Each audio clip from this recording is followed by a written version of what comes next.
रंगे सियार कभी शेर नहीं बन सकते हैं। पानी की दो बूंदे उनके शेर बनने की असलियत को सामने ला देती है। कनाडा ने सिर्फ भारत को ही नहीं बल्कि पूरी दुनिया को दिया बड़ा वाला धोखा और अपनी असलियत सबके सामने ले आया। तो वहीं दूसरी तरफ चीन की आधी जनता डर गई है भारतीय सेना से। खुद जिनपिंग डर के मारे अब अजीबोगरीब तरह के आदेश दे रहे हैं। तो वहीं चीन ने लूट लिया अमेरिका के हथियारों का खजाना। इसके अलावा बहुत कुछ। आइए जानते हैं इन खबरों को विस्तार से। कहने और करने में बड़ा फर्क होता है। कनाडा की स्थिति कुछ ऐसी है जो समझ में नहीं आती है कि वह चीन के साथ है या चीन के खिलाफ है। कभी कभी ऐसे बयान आते हैं कनाडा के जो ये दिखलाता है कि वह चीन के खिलाफ है और चीन में जो मानव अधिकारों का उल्लंघन हो रहा है उसका पुरजोर विरोध करते हैं। लेकिन वहीं अगली बारी में कनाडा को पलटते देर नहीं लगता है। दरअसल जिस तरह से चीन हाल फिलहाल में बदनाम हुआ है उसे देखते हुए दुनिया के कई ऐसे देश हैं जो ये चाहते हैं कि चीन को सजा मिले और सजा के तौर पर सबसे पहले तो 2022 में जो शीतकालीन ओलंपिक होने वाली है बीजिंग में उसको रद्द कर दिया जाए, वहां से हटाकर कहीं और कर दिया जाए। वैसे आप सोचेंगे इससे चीन को क्या हानि होगा, तो अंतर्राष्ट्रीय स्तर पर चीन की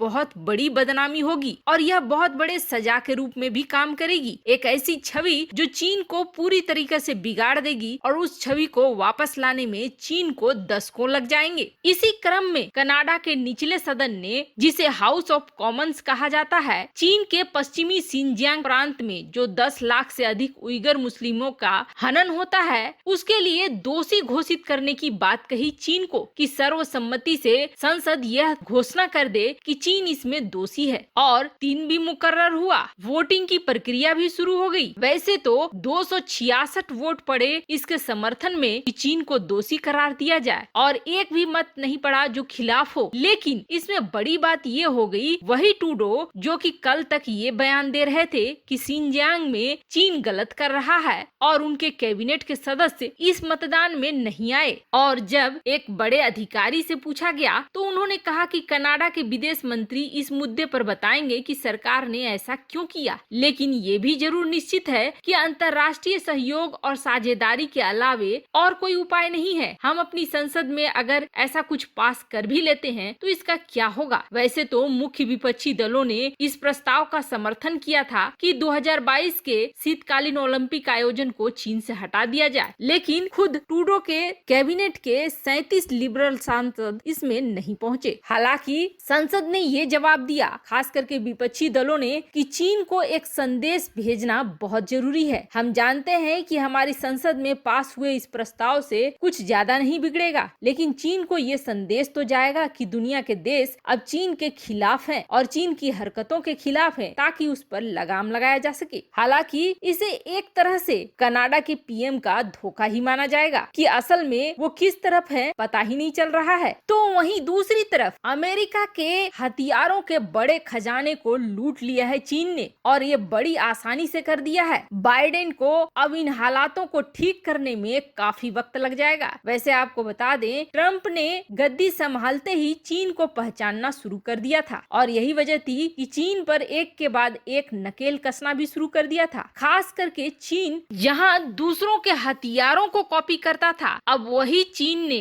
अमेरिका के सबसे बड़े हथियार की चोरी करी। दरअसल अपनी रक्षा करने के लिए या ये कहें हैकिंग के लिए अमेरिका ने एक सॉफ्टवेयर बनाया था जिसके बदौलत ये किसी भी तरह के सॉफ्टवेयर जो कि हथियारों में इस्तेमाल होते हैं उसे हैक कर सकता था। इसका साधारण मतलब समझिए सीधे सादी भाषा में कि अगर कोई हथियार कंप्यूटर से किसी तरह की प्रोग्रामिंग से कनेक्टेड है तो उसका संचालन अपने हाथ में ले लेने की प्रक्रिया को हैक कहते हैं। क्या होगा अगर कोई मिसाइल डिफेंस सिस्टम जो कंप्यूटर से कंट्रोल हो रही है और उसके कंट्रोल को ही कोई दूसरे दुश्मन देश हैक कर ले और उस पर उसका कंट्रोल हो जाए, तो वह उसी तरीके से काम करेगी जिस तरीके से दुश्मन देश चाहेगा। अमेरिका भी इस तरह के हथियार को बनाकर काफी सालों से इस्तेमाल कर रहा था, लेकिन उसे अब जाकर पता चला है कि उसके ही हथियार की कॉपी चीन ने बना ली है और वो भी चोरी करके। वैसे ये खुलासा अमेरिका को इजराइल ने किया और जिसकी पुष्टि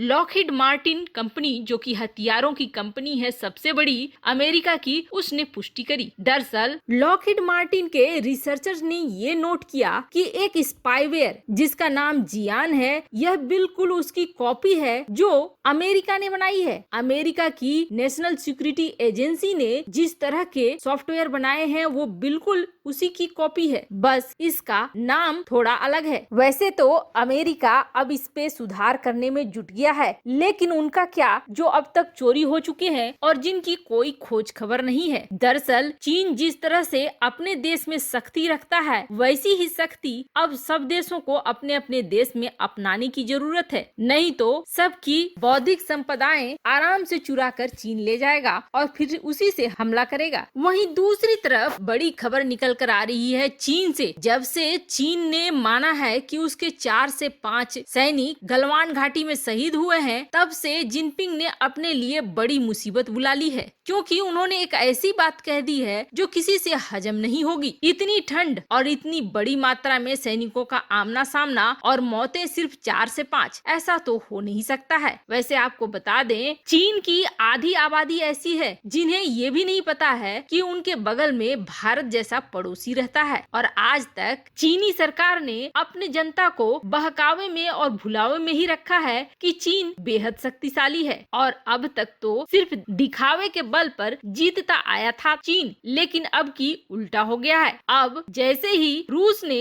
45 सैनिकों की मौत की खबर दी चीन की, वैसे ही खलबली तो चीन के अंदर मची गई थी, और जिसके बाद अब बवाल ज्यादा मच गया है, क्योंकि चीन में बहुत सारे लोग हैं जो ये नहीं मान रहे हैं कि जिनपिंग सच कह रहे हैं, और उनमें से कई ऐसे ब्लॉगर भी हैं जिन्होंने लिखना शुरू कर दिया है। इतनी पाबंदी, इतनी सख्ती के बावजूद चीन में 7 लोगों को पकड़ा गया है, और फिर भी सरकार के खिलाफ लिखने का काम रुक नहीं रहा है। इसी क्रम में मिस्टर क्यू नाम के एक ब्लॉगर को पकड़ा गया है। इन्होंने सरकार से सवाल किया था और ये कहा था कि सरकार जो आंकड़े दे रही है वो गलत आंकड़े हैं। आपको बता दें 73 करोड़ लोगों ने उनके ब्लॉग को देखा है। इसमें उन्होंने जहां भारतीय सैनिकों की तारीफ करी तो वहीं अपनी सरकार की बुराई भी करी है, जिसकी वजह से इन्हें पकड़कर जेल में डाल दिया गया है। पर इतना जरूर है कि चीन की जनता के बीच अब भारतीय सेना का खौफ धीरे धीरे बढ़ने लगा है। वैसे आपको क्या लगता है, क्या कनाडा का